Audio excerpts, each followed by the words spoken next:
నా పేరు baby. Coaching తీసుకోవడానికి నేను విజయవాడ వచ్చాను. నాకు ఈ సంఘాన్ని పరిచయం చేసింది రోహిణి అక్క. తనకు జాబ్ వచ్చి వెళ్ళిపోయింది. నాకు ఫస్ట్లో మందిరానికి వచ్చినప్పుడు ఎప్పుడు నా కోసమే చెప్పేవారు అనిపించేది, ప్రార్థనకు రావాలనిపించేది కాదు. నేను చేసిన తప్పులు వాక్యం ద్వారా నాతో దేవుడు మాట్లాడేవాడు. ఈ అన్న ఇలానే చెప్తాడు అనుకొని ప్రార్థనకు రావడం మానేశాను. ఇట్లా కూడా చేశారా? కొన్ని రోజుల తర్వాత వేరే చర్చికి వెళ్ళిపోయిందట. కొన్ని రోజులు ఎక్కడికి వెళ్ళినా ఈరోజు అన్న ఏదో వాక్యం చెప్తాడు, అక్కడ నేను మిస్ అవుతున్నాను అని అనిపించేదట. మళ్ళీ రావడం చర్చికి స్టార్ట్ చేశాను.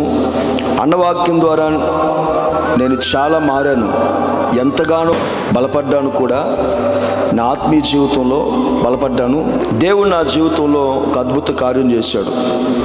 ఫాస్టింగ్ 10 days ఫాస్టింగ్ ప్రేయర్స్ అప్పుడు లాస్ట్ డే నేను వచ్చాను. అన్న అందరినీ ప్రేయర్ రిక్వెస్ట్ రాయమన్నారు.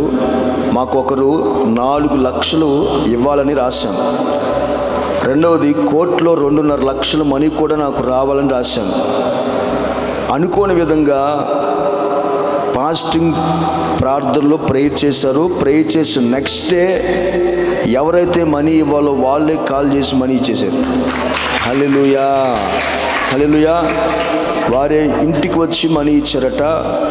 కోర్టు మనీ కూడా బ్యాంక్ అకౌంట్ ఇవ్వమని వాళ్ళు కాల్ చేశారు. అంటే కాల్ చేసి వాళ్ళ అకౌంట్లో వేస్తానని చెప్పారట.